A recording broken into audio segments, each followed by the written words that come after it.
E até pensando agora já na entrada do ano, essa questão de que a gente teve esse espaço a mais para se gastar de praticamente 2 pontos percentuais do PIB. Qual vocês acham que vai ser o impacto disso? E você citou a Raiz, que o Haddad está sinalizando, não, a gente vai tentar encerrar esse ano, apesar desse gasto a mais, né? Até com superávit, que eu já vi ele falando. O Uhum. que vocês acham? É possível realmente? Ah, possível é, né? Mas é improvável. A gente tem que separar o que é possível, o que é possível, qualquer coisa é possível, né? Se errar com um superávit nominal é possível, talvez extremamente improvável, né? Mas possível é.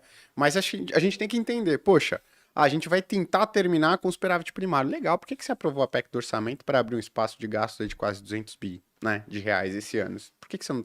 Primeiro sinalizou aí um pacote de arrecadação um pouco maior, e aí depois, dado as suas contas, você falou, opa, acho que eu preciso então de uma PEC, né, que libera gastos no orçamento aqui para 2023 um pouco menor. Então acho que a ordem das coisas ela está invertida, então não passa muita credibilidade para o que vem se falando, né? E igual a Raiz comentou aqui, você não pode ter, por exemplo, o presidente falando uma coisa, né? Ou o ministro da Fazenda falando uma coisa e sendo desmentido, pô, daqui uma hora em um discurso pelo próprio presidente. Você não passa credibilidade.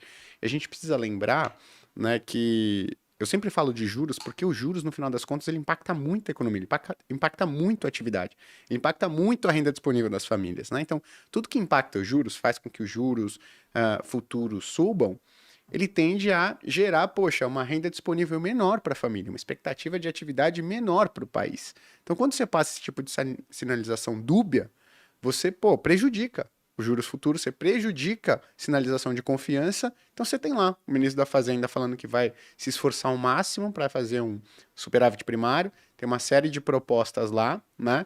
Mas que é algo muito improvável de acontecer, principalmente porque você dá essa sinalização dúbia para o mercado. E quando o mercado não tem confiança, os juros futuros, né, os juros de longo prazo, ficam lá em cima, prejudicando a renda disponível da família, prejudicando a expectativa de atividade. Então, acho muito difícil acontecer. E detalhe interessante, né?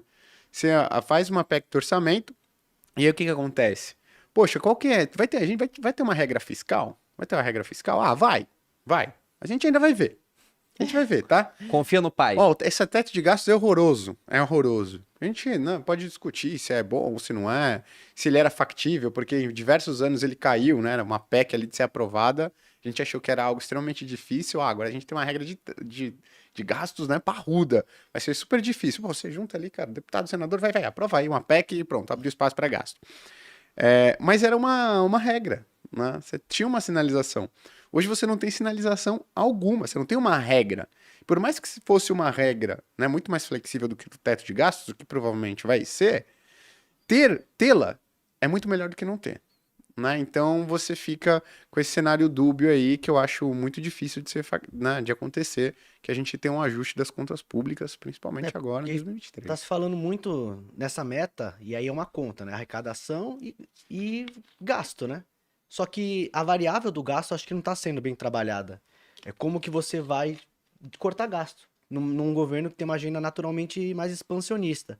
E no país como o Brasil, onde você tem impulso de demanda se refletindo com muita facilidade em inflação, esse tipo de discurso é perigoso. Uhum. Pô, a gente tá com aumento de endividamento das famílias, a renda disponível das pessoas tá sendo corroída, tá mais difícil comprar mercado, pagar escola para o filho e, naturalmente, o aumento de inflação reflete na popularidade do presidente. O Lula sabe disso, obviamente. Agora, esse é o desafio. Como que o cara tá prometendo, trazendo essas sinalizações que tem um grande potencial inflacionário e não vai perder popularidade no meio do caminho, né? É muito nebuloso. Eu acho que a gente tem talvez ali um tempo que a gente ganha por conta de arrecadação esse ano pode ser ok, a expectativa o Gui trouxe improvável que aconteça o que o Haddad falou, mas talvez aconteça, acabe o ano menos pior do que se pensava. Isso dá um tempo ali que a gente, inclusive nas conversas que eu tô tendo com gestores do mercado, é meio que uma pauta comum.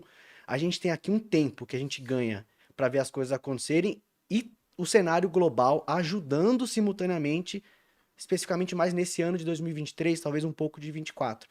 Agora, mais para frente, se a gente quiser discutir 24, metade de 24 em diante, 25, eu já tenho muito receio do que pode acontecer com a nossa trajetória das contas públicas, se a gente não vai trabalhar direito o corte de gastos, como vai ser o nosso endividamento.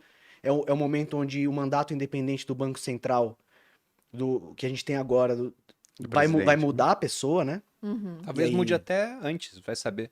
Não digo a pessoa, o Roberto Campos Neto fica lá até o final de 2024. Uhum. Mas a questão de independência, porque como o Gui citou, PEC era um negócio que, poxa, uma proposta de emenda à Constituição, Uhum. difícil de ser aprovada. E não tá tão difícil assim. Exato. Outro dia eu vi o Alexandre Schwartzman falando que a PEC agora é quase uma alteração em regra de condomínio. O negócio tá super simples de ser feito. Você Exato. reúne o pessoal de noite Uhum. e vai lá e aprova alguma coisa. Então, não tem muita garantia. E a independência do Banco Central nem é via PEC, né? É uma lei comum. Exato. Então, é algo que pode vir a ser mudado.